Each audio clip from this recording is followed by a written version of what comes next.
Bismillah walhamdulillah wassalatu wassalamu ala sayyidina rasulillah sayyidina Muhammadin ibni Abdillah wa ala alihi wa sahbihi wa man tabi'ahu wa walah wala hawla wala quwwata illa billah amma ba'du.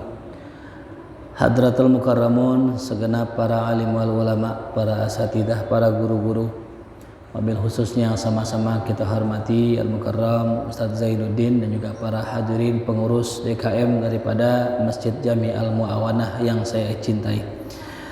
Alhamdulillah, kita melanjutkan pembahasan kita masih berkutat dengan pembahasan seputar iman dari kitab Sahih Al-Bukhari.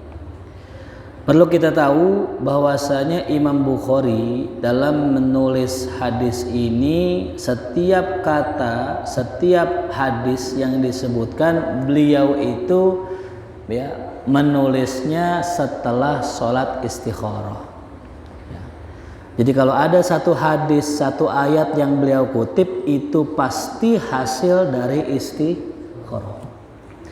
Maka tak heran kitab Sahih Bukhari, walaupun ini kitab sudah lama, tapi ulama menganggapnya kitab ini kitab yang kesohihannya paling tinggi. Nah, jadi kalau kita pengen mencari kebenaran dari yang benar, ini benar, harus istikharah. Sehingga masuklah kita kepada bab umuril iman, bab tentang perkara-perkara iman. Kita nggak bahas bagaimana judulnya, tapi kita langsung masuk kepada ayat surat Al-Baqarah ayat 177. Ya, mungkin yang bawa handphone bisa dibuka ayat tersebut. A'udzubillahi minasyaitonirrajim. Laisal birra an tuwallu wujuhakum qibalal masyriqi wal maghrib. Kata Allah dalam Al-Qur'an, bukanlah suatu kebajikan manakala kalian mengarahkan wajah kalian menghadap timur dan barat. Jadi ayat ini hadirin turun berkenaan tentang orang Yahudi dan Nasrani.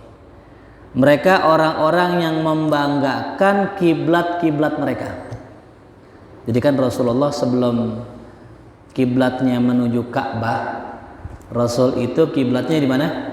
Masjidil Aqsa. Itu yang membuat orang-orang Yahudi merasa bangga kalau misalnya Nabi Muhammad itu sholatnya menghadap masjid mereka gitu. Lantas turunlah firman Allah ini. Yang namanya kebajikan, yang namanya kebaikan itu bukanlah hanya saja mengarahkan wajah kita ke arah kiblat gitu. Kebaikan yang sempurna bukanlah sekedar sholat, bukan sekedar ibadah. Tapi beliau tegaskan, walakinnal birra, akan tetapi yang namanya kebaikan man amana billah, yaitu kebaikan yang bersumber dari orang yang beriman kepada Allah, wal yaumil akhir, dan bersumber dari orang yang beriman pada hari akhir, wal malaikah, dan para malaikat, wal kitab wan nabiyyin, kitab dan para nabi. Nah ini ini hadirin, Allah menyebutkan kebaikan yang sempurna, kebaikan yang sebenarnya itu adalah kebaikannya orang yang beriman. Kenapa disebutkan iman dulu? Karena memang pondasi terkuat amal itu adalah iman. Saya kasih analogi begini. Orang kalau kerja di satu perusahaan, di kantor dia nyapu dari lantai 1 sampai lantai kesekian selama sebulan, hadirin. Setelah sebulan dia datang ke HRD minta gaji. Kira-kira digaji nggak? Enggak. Kenapa nggak digaji? Karena dia bukan karyawan. Karena dia bekerja bukan karena perintah perusahaan. Jadi syaratnya orang bisa bekerja dan digaji adalah daftar, adalah menjadi karyawan. Itu sama. Orang yang beramal soleh namun bukan orang Islam, nggak pernah syahadat, nggak pernah mengikrarkan dirinya Islam, maka amalan yang dikerjakannya sia-sia. Itu kayak orang kerja, kagak daftar, kagak ngelamar, main kerja-kerja aja, sebulan minta gaji, nggak bakal dikasih. Sama orang Nasrani gitu juga. Ya.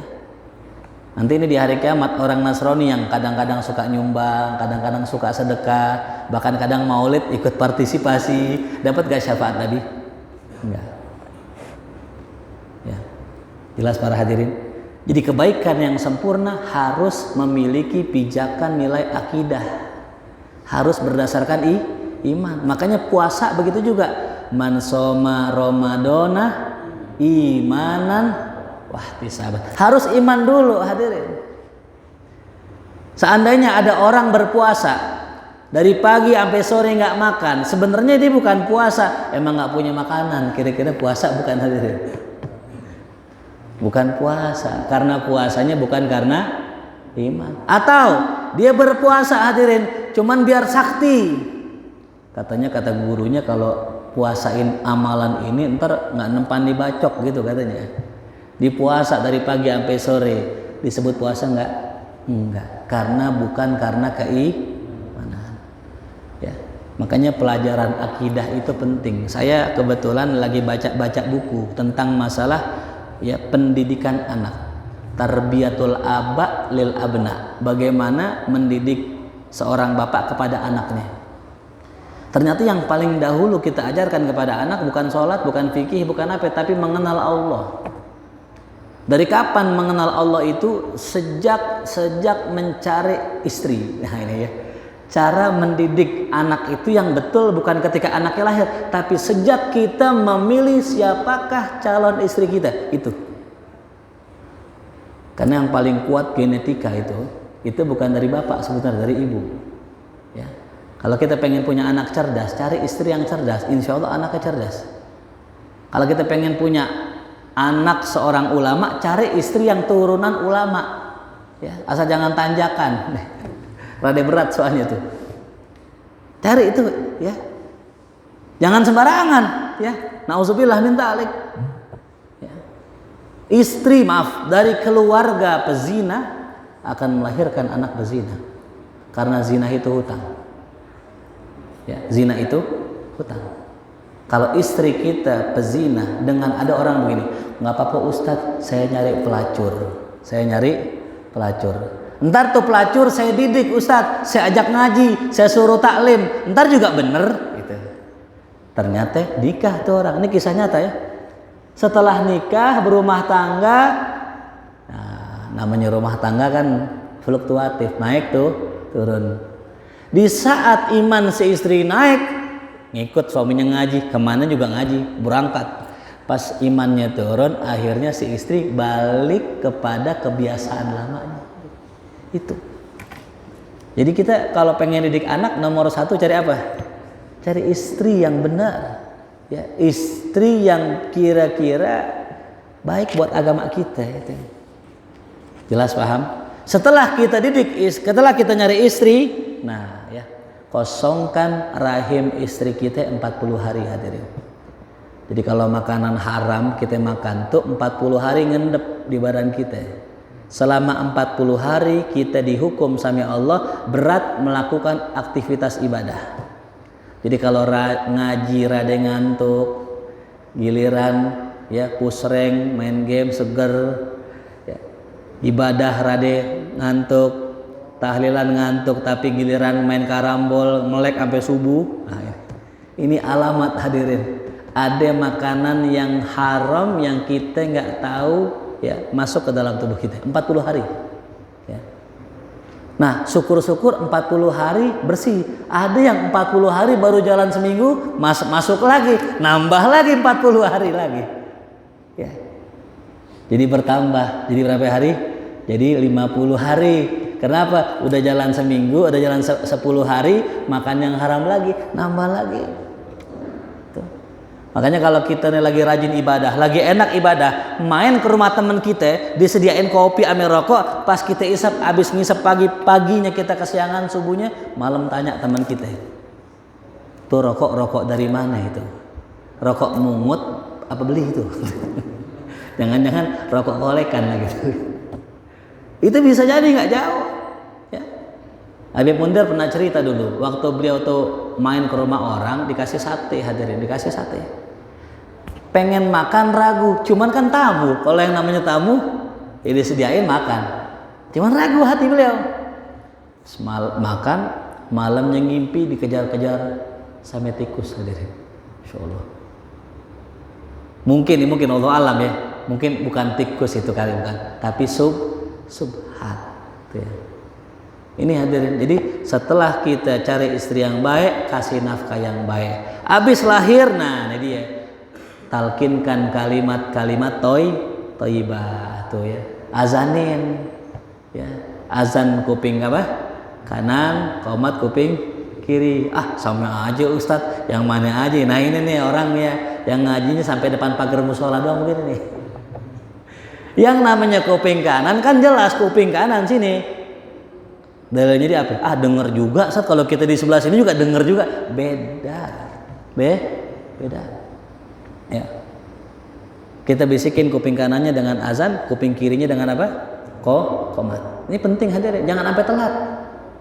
Pernah kejadian ada teman saya, bapaknya telat ngazaninnya. Itu anak kecilnya bader banget. Pas udah lulus sekolah baru tobat tuh. Tobatnya telat hadirin. Kalau kita azanin tuh insya Allah yang pertama kali masuk apa tuh? Kalimat thayyibah. Nah maka kata ulama, dalil azan di dalam kubur bukannya nyuruh mayit sholat, bukan. Ntar kalau di kuburan kita qomatin ntar di sholat. Emang dia mau sholat begitu katanya? Enggak. Dalilnya kias. Kalau lahir aja diazanin, berarti kalau meninggal diazanin, itu namanya kias gitu. Nah itu sah-sah saja. Ya nggak ada yang ngelarang. Siapa yang ngelarang? Kecuali pas azan qomat, mayitnya disuruh bangun, qomat begitu. Itu baru nggak boleh. Bangunin mayit nggak boleh hadir, nggak bangun juga. Jadi nggak masalah orang azan di dalam kubur, dalilnya kias. Ya kalau orang lahir aja dikasih azan, meninggal juga ditalkinkan azan. Nah ya jadi pendidikan yang benar itu tadi dari sejak ya nyari istri, lahir, bahkan sampai menyusui. Hadirin ini bilangin bini kita kalau lagi nyusuin anak jangan sambil nonton TikTok, jangan sambil nonton YouTube. Kenapa? Secara nggak langsung itu kalimat-kalimat YouTube kedengeran sama anak kita. Anak biar kali belum paham tapi dia merekam ya. Makanya kalau pasangan suami istri haram betul ribut depan anak, haram. Kenapa? Nanti kalimat-kalimat kasar yang kita keluarkan direkam sama anak. Ntar anak kita nggak beda jauh sama kita. Makanya saya sarankan kalau kita lagi marah sama istri atau lagi marah sama suami, saya sarankan marahnya mode getar aja. Ya. Jadi marahnya dalam hati. Itu aja, gitu.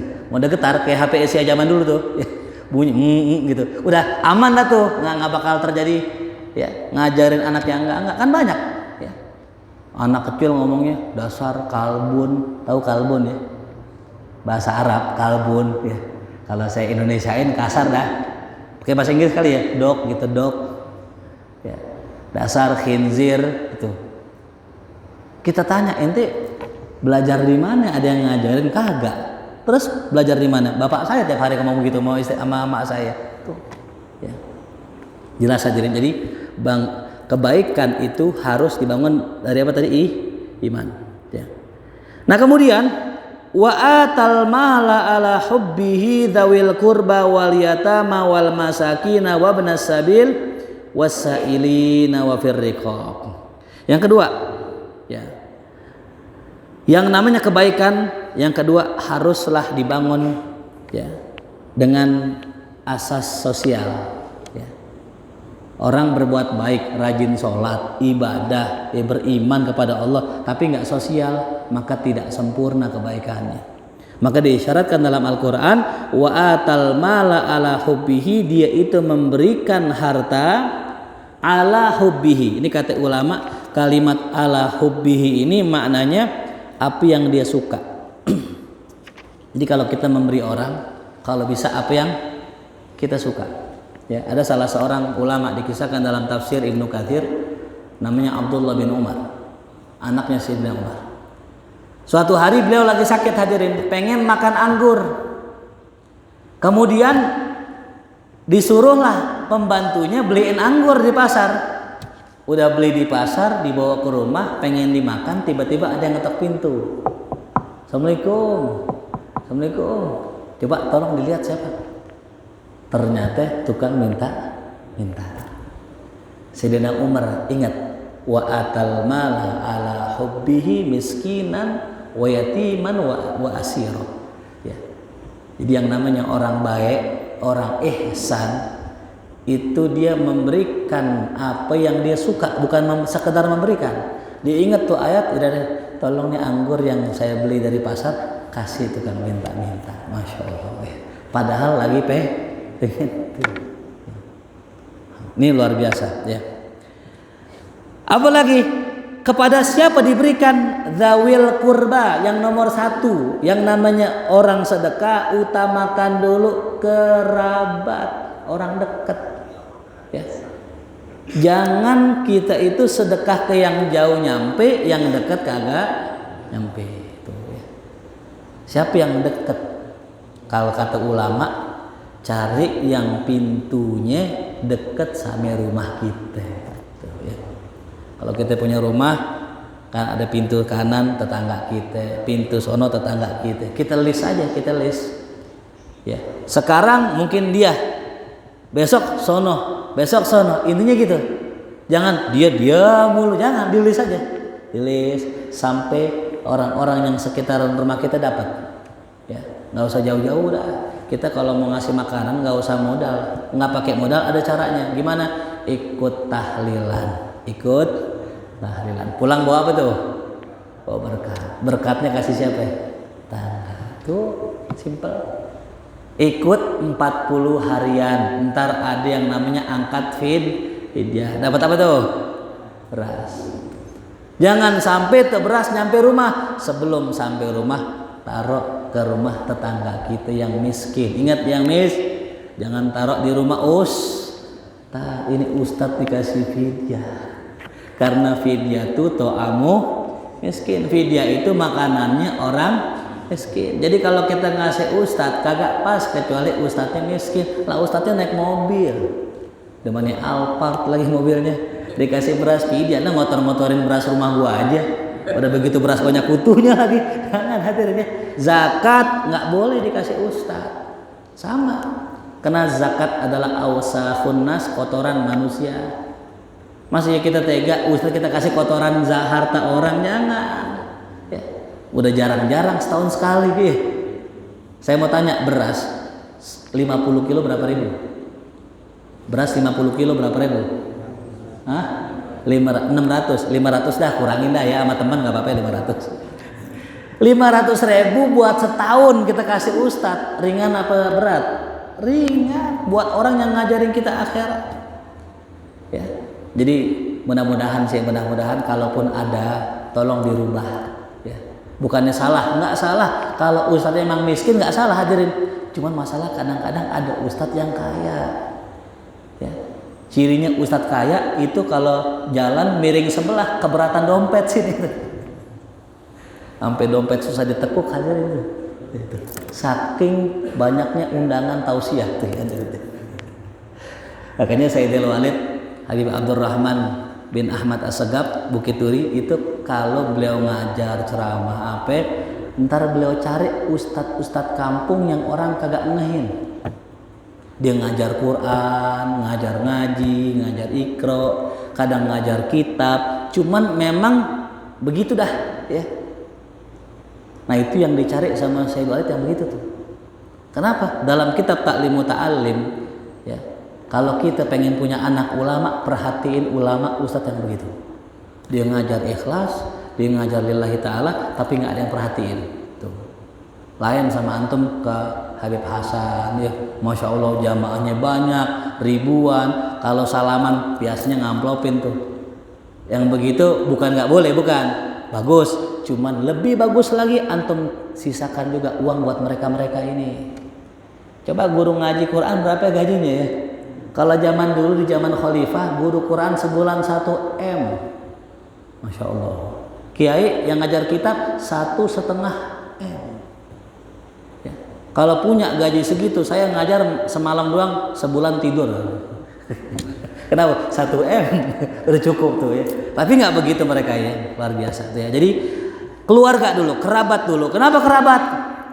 Karena nanti kalau kita meninggal, yang gotong jenazah siapa? Kerabat. Biar kali saudara kita deket kayak jauh di Papua sono, tetap tetangga dulu yang nolongin kita, betul gak? Lalu baru yang kedua, wal yatama, anak yatim. Barulah ketiga, wal masakin, orang miskin. Baru yang keempat, ibnu sabil. Apa ibnu sabil? Ini bahasa kiasan, ya. Orang yang kehabisan ongkos. Bukan anak jalanan, bukan. Ibnu anak, sabil jalanan. Jadinya apa? Anak pang gitu. Bukan. Ibnu sabil maknanya apa? Orang yang kehabisan ongkos. Ya. Kan sering tuh kalau kita lagi duduk di pinggir jalan kan tahu ada orang, Assalamualaikum Pak Haji, mohon rezekinya buat saya pulang ke kampung, berapa ya? 50.000 Pak Haji. Tuh 50.000 kita kasih gocap. Ke besok datanglah, kita lagi parkir lagi, dia lagi minta, Assalamualaikum Pak Haji. Nah lu kan yang kemarin kan gue udah kasih gocap, ngapain nggak pulang? Keenakan Pak Haji. Makanya hadirin, kalau ada tukang minta, kalau pertama kali kita ngelihat kasih, kali-kali malaikat, takut malaikat. Kalau tukang mintanya udah istiqomah tiap hari tuh, wirid tiap hari, dan masih muda, ingat masih muda, mampu buat teriak, jangan kasih. Kalau antum kasih sama juga antum membiarkan orang menjadi pengemis, ya, gitu. Ada kejadian di PGC, saya lagi duduk, ada tukang minta, tangannya sebelah putus, yang kanan putus. Diminta, kasihan kan? Yaudah dah, kasih aja, kasihan tangannya putus. Tukang ojek cerita, Ustadz tahu nggak tuh orang yang tangannya putus? Kenapa? Itu dulu tukang minta, gara-gara minta diomelin orang, akhirnya tangannya putus, ditegur sama Allah. Tapi yang herannya Ustadz, makin putus makin jadi. Ada alasan buat minta tuh. Ya. Padahal udah ditegur, tapi nggak sadar. Ya. Harusnya kan ketika tangannya putus ngapain? Istighfar. Ya Allah, ini gara-gara aneh minta mulu nih, dipotong tangan saya tuh, dicabut nikmatnya sama Allah. Yang tadinya nikmat buat kerja, bisa nyari duit, tapi nikmatnya diingkari, dikufuri. Nauzubillah. Ya. Wa fir riqab, begitupun membantu para budak, ya, para budak yang sudah dijamin akan kebebasannya dengan syarat bayar. Nah itu, ini Abdullah bin Umar ini termasuk tadi ya yang saya kisahkan, pun sama, punya gelar Abu Abi Abdurrahman, ya, punya gelar Abu Abdurrahman, bapaknya para budak. Kenapa bapaknya para budak? Karena setiap kali ada beliau lagi duduk nih, ada budak rajin sholat gitu, dimerdekain sama beliau, nggak tanggung gede. Kalau mungkin sekarang bisa ratusan juta merdekain budak, cuman gara-gara Ibnu Umar ngelihatnya orang rajin sholat.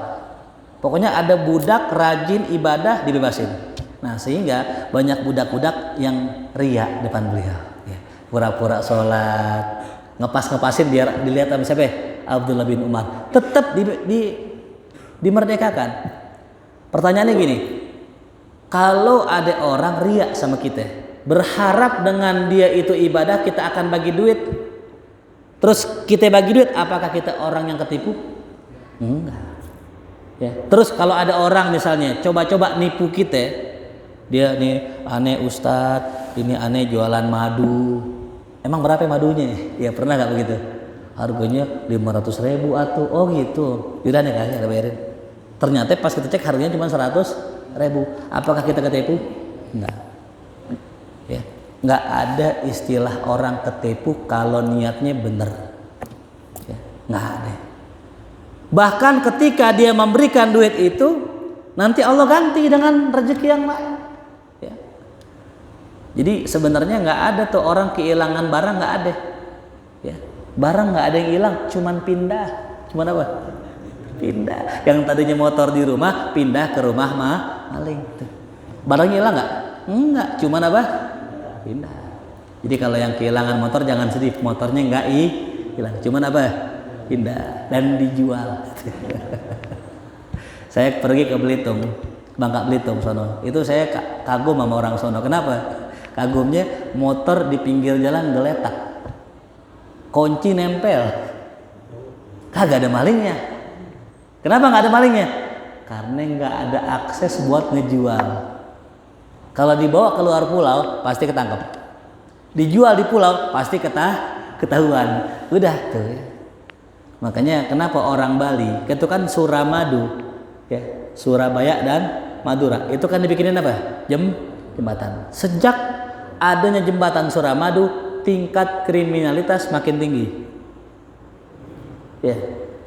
Makanya Bali sampai sekarang walaupun jarak antara Bali dengan Jawa itu dekat, nggak dibikinin apa? Jembatan. Kenapa? Karena dikhawatirkan tingkat kriminalitas makin tinggi, hadirin. Jadi berpisah itu kadang baik, hadirin.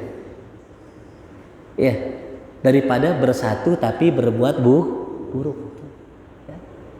Ini buat anak muda pas nih. Ya. Saban ketemu ribut. Siapa itu? Kita sama tetangga kita. Sama saudara, sama adik, sama empok kan ribut mulu di rumah. Ya, coba dah empoknya pindah. Telepon-teleponan tiap malam, lo pok gimana kabar? Sehat? Alhamdulillah nih, lo gimana kabar? Kemarin aja kayak Tom and Jerry ribut tiap hari. Sekarang, makanya kata Sayyidina Ali, nih kata Sayyidina tulis, yang disuruh kita disuruh ya muzawaroh sama saudara. Muzawaroh, bukan mujawaroh, ingat. Bukan apa? Mujawaroh. Apa sih muzawaroh? Saling mengunjungi. Kita ini sama saudara kalau bisa jangan dekat rumahnya, tapi saling mengunjungi. Berarti rumahnya apa ya? Jauh. Sama emak tuh kalau bisa begitu. Ya abis kawin jangan nemprok di rumah emak. Kasihan bini kita, kasihan bini. Tidur kemalaman salah, kesorean salah, bangun tidur nyapu salah, kurang bersih nyapunya lu. Nyapu salah, nggak nyapu salah, nyuci piring salah, gitu. Kasihan bini kita, ajak keluar. Yarin nggak jauh, yang penting jangan di rumah. Itu prinsipnya. Jadi kita sama saudara jangan mujawaroh, jangan bertetangga, tapi muzawaroh, saling mengunjungi. Coba dah. Ya. Ada orang emak sama anak perempuan di rumah ribut dulu. Kenapa gitu? Asar anak malas, nggak pernah nyuci piring, begitu. Digondol sama lakinya, dibawa jauh. Telepon-teleponan dulu. Emak gimana kabar? Sehat? Iya nih sehat. Alhamdulillah tuh. Ya, emang kudu jauh. Jadi apa? Jadi kangen. Ya. Makanya ada orang pengajian begitu, ngajinya setahun sekali gitu. Tanya kenapa kok setahun? Biar kangen sama Ustadz. Salah. Ini mah mau Ustadz jangan kangen-kangen ya. Terus ketemu biar ngaji mah jangan setahun sekali itu ya. Kan ada yang begitu ya. Tuh. Lalu kemudian baru yang ketiga, setelah akidah sosial baru wa aqamas shalah, baru salat. Wa ataz zakat, menunaikan zakat tuh. Artinya apa? Ibadah itu berada di posisi ketiga, hadirin, setelah akidah dan insaniyah. Akidah dan kemanusiaan. Baru ibadah.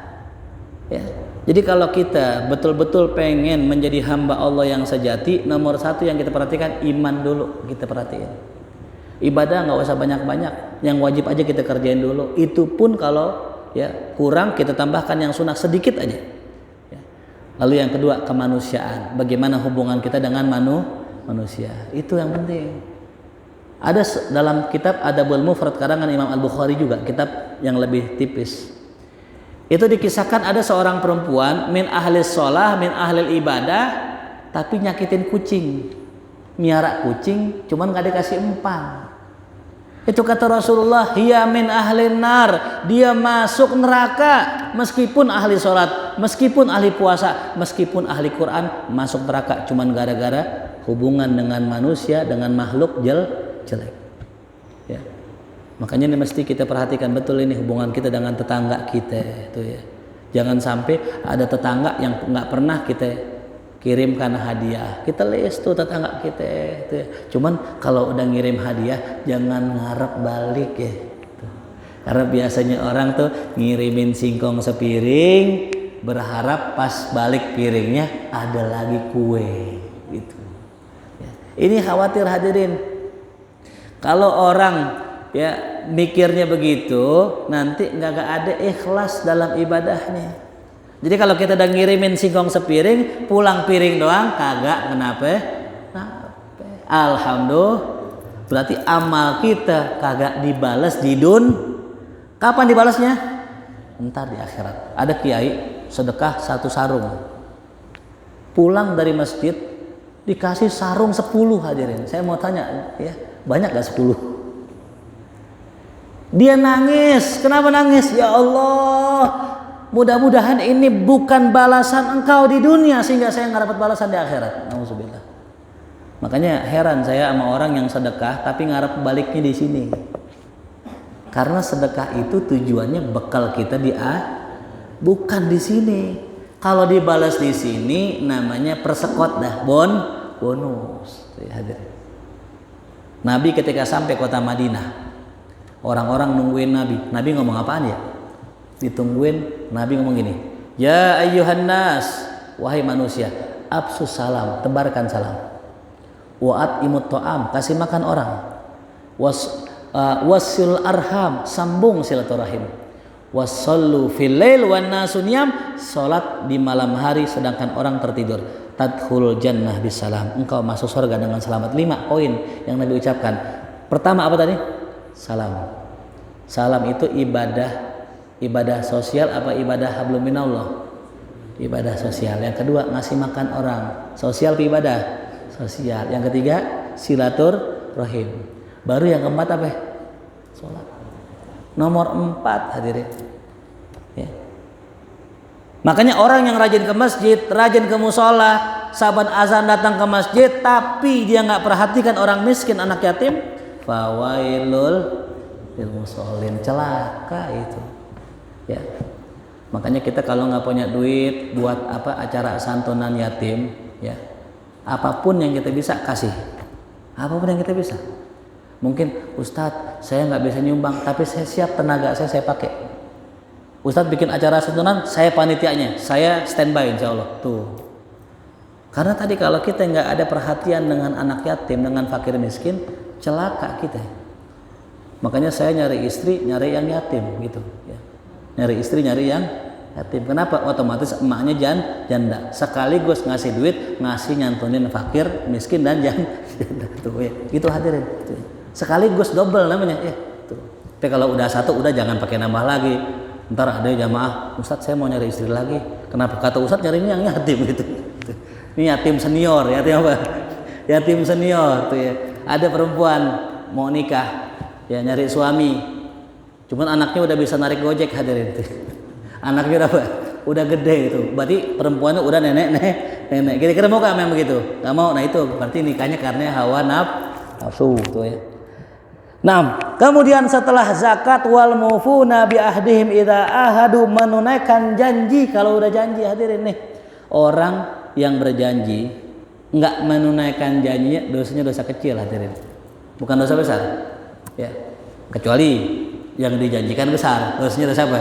Besar. Ya. Ntar gua ke rumah lu ya jam 8 gitu misalnya. Jam 8 ada acara. Sampai tuh Sohibul Bait nungguin sampai jam 11. Itu dosa gak? Dosa aja. Ya. Kecuali apa dikabari. Afwan nih, aneh agak telat, ada urusan dikit. Oh ya khair, enggak apa-apa itu. Itu sekecil itu hadirin. Apalagi was-sabirina fil ba'sa'i wad-dara'i wa hinal ba's, orang-orang yang bersabar ketika terkena ba'sa, ya, terkena musibah, ya, terkena kemiskinan, wad-dara, kesusahan, wal ba's, kena sakit.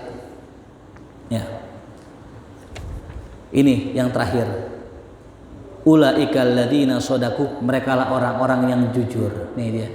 Jadi 4 hadirin, dikatakan kebaikan orang sempurna Yang pertama didasari akidah dan iman. Yang kedua dia itu mengerjakan amal sosial. Yang ketiga dilaksanakan ibadah yang fardu. Jangan sampai sedekah rajin sama orang, ngamal terus tiap hari, cuman sholat kagak dengan alasan apa? Kalau aneh bantuin ustadz, bantuin taklim, aneh masuk surga berkah doa mereka. Cerita. Nih hadirin, syafaat kata guru saya itu kayak orang nambel ban bocor, ban bolong ditambal. Saya mau tanya, kalau bolongnya segini deh, seban-ban begitu, mending tambal apa beli ban baru? Iya sama. Orang kagak sholat, cuman ngamal mulu, sedekah mulu, berharap dapat syafaat. Apa yang mau ditambal? Orang lobang segede ban. Lobangnya apa? Segede ban lagi, kagak bisa ditambal. Udah ganti, udah masukin aja neraka yang begini mah modelnya begitu. Ya. Jadi uang wajib jangan apa diapain? Ditinggal. Akidah, sosial, ya. Apalagi tadi yang ketiga, ibadah. Yang keempat nih hadirin, ini yang paling penting. Akhlak, adab, itu yang masya Allah. Ya. Jadi kesempurnaan orang beribadah, ya albir. Nah ini ya, albir maknanya adalah satu kebaikan. Ya. Itu jikalau memenuhi 4 syarat hadirin. Di sini dikatakan oleh Al-Imam Zamakhsyari dalam tafsirnya, bir adalah ismun lil khair. Isim untuk seluruh kebaikan. Walikulli fi'lin mardo, dan nama bagi setiap perbuatan yang diridhoi oleh Allah. Cuman istilah bir ini dikotori ame nama kita ya, orang kita ya. Orang kalau minum khamr minumnya betul bir katanya. Wah. Padahal bir itu sesuatu yang bagus hadirin. Ini nih ya, di akhir zaman kata Nabi, khamr nanti punya banyak nama. Alkohol dulu kan namanya khamar doang, sekarang namanya ajib, namanya orang tua hadirin. Dia mau buang orang tua, kan nggak boleh buang apa ya? Orang tua, dia nggak minum tapi orang tua kan gitu. Ya. Orang mau protes misalnya, Tommy whisky, ya, bubarkan produk whisky, bubarkan pabrik whisky, kan enak. Ini bubarkan orang tua, gitu enak ya. Nah, ini hadirin nih cara mereka membungkus sesuatu yang haram menjadi terlihat baik dengan mengganti nama yang baik. Ya. Jadi kalau lihat sekarang itu, kalau kata almarhum Ki Zainuddin MZ apa? Banyak sekarang minyak babi cap onta gitu ya. Minyak babi tapi apa tuh? Cap onta. Kita mesti hati-hati ya. Baik, kita kembali lagi. Jadi 4 syarat orang dikatakan sempurna kebaikannya. Ada nilai akidah, nilai sosial, nilai ibadah, dan nilai akhlak. Ulaikal ladzina sodaku, merekalah orang-orang yang jujur dan benar hadirin. Kalimat benar ini kata ulama, jujur itu bukan hanya sekedar ucapan hadirin. Ya, ini yang berat hadirin. Kita ini kalau omongan beda sama perbuatan disangka itu namanya nggak jujur. Ada satu kejadian, ada khotib kemarin waktu acara santunan yatim Muharram, tanggal berapa Muharram? 10. Ini kejadian unik hadirin. Ada khotib khutbah, hadirin, ini hari-hari yang mulia, disunnahkan kita berpuasa karena Nabi Musa diselamatkan Allah pada tanggal 10 Muharram, dan semua disebut dalilnya. Intinya kalau nggak puasa hadirin, sayang kesempatan hanya tahun ini saja. Selesai khutbah rapi, ini panitia lupa dikasih air tuh Ustadz. Emang biasa kan kalau habis khutbah dikasih apa tuh? Itu Ustadz minum hadirin. Gelag. Jamaah keder kan ya. Nah, tadi katanya apa tuh? Puasa. Terus diminum lagi, mana sih ini? Ini namanya tidak jujur. Omongannya jujur, perbuatannya tidak jujur, karena perbuatan tidak sama dengan perkataan. Ada yang begitu di sini. Kemarin dikasih air kemarin. Dikasih. Oh, jebakan Batman ini seperti ini. Ahsan nih kita kalau di hari-hari kayak begitu tanya ya, Pak Kiai mau minum nggak? Soalnya mohon maaf, nggak semua ustadz puasa. Satu uzur mungkin ya, atau mungkin beliau banyak aktivitas di hari Jumat sehingga beliau nggak puasa, kan puasa sunnah. Atau mungkin beliau dari jauh datangnya, itu panas terik naik motor lagi, udah satu sampai sini macet kan gitu. Nah, jangan sampai ustadz habis khutbah puasa dikasih air. Nah, namanya ustadz mungkin kadang umur kan, refleks. Dia minum tuh. Habis diminum nih ustadz tadi dia mesen nasi goreng. Makin bingung lagi jamaah nih. Lah, tadi katanya suruh puasa, sekarang mesen nasi goreng. Diingetin, ustadz bukannya ustadz lagi puasa ya? Astagfirullah, iya, ana lagi puasa, ana lupa. Tuh, ternyata lu lupa gara-gara pengurus abis khutbah dikasih air. Ini namanya nggak jujur hadirin. Untung lupa tuh ya. Kalau sengaja ngajak gitu, abis khutbah begitu, tahu-tahu diminum gitu. Atau enggak khutbah masalah sabar. Ya. La taghdab walakal jannah. Ya. Jangan marah maka engkau dapat surga. Wow. Pas lagi ceramah mic-nya mati. Panitia gimana sih ini panitia gitu ya. Jadi abis dibilang jangan marah tapi dia sendiri marah. Ini hadirin yang disebut tidak jujur. Sama kayak orang tadi, sholat rajin, ngadep Allah rajin, cuman zolim sama orang, nggak jujur. Ibadah rajin, sholat tapi nggak punya akhlak baik sama Allah atau manusia, maka tidak jujur. Ya. Jadi jujur itu bukan hanya perkataan. Wa ulaika humul muttaqun, dan merekalah orang-orang yang benar-benar bertakwa. Kenapa benar-benar? Kan nggak ada kata benar-benar di sini. Ini kalau kita belajar Al-Qur'an ilmu nahwu, kalau kata ulaika itu artinya mereka. Ulaika mereka, hum mereka juga. Ada dua kata dalam Al-Quran yang sama artinya, tapi disebutkan dua-duanya, maka maknanya penegasan. Maknanya benar. Mereka benar-benar orang yang bertakwa. Tuh, ya. Nah, jadi kalau kita mengaku orang yang bertakwa, silahkan cek diri kita apakah ada unsur ini atau enggak. Ustadz, bukannya orang bertakwa itu cuman beriman, yuqimuna sholah, wa mimma razaqnahum yunfikun, bukannya itu awal surat Al-Baqarah. Kalau bahasa katanya Allah ketika menyebutkan ciri orang bertakwa nggak langsung klimaks hadirin, nggak langsung klimaks, tapi dikasih apa dulu? Muqaddimahnya dulu. Nih orang bertakwa ini nih, hudan lil muttaqin. Nah di ayat 177-nya Allah jelaskan secara gamblang isinya.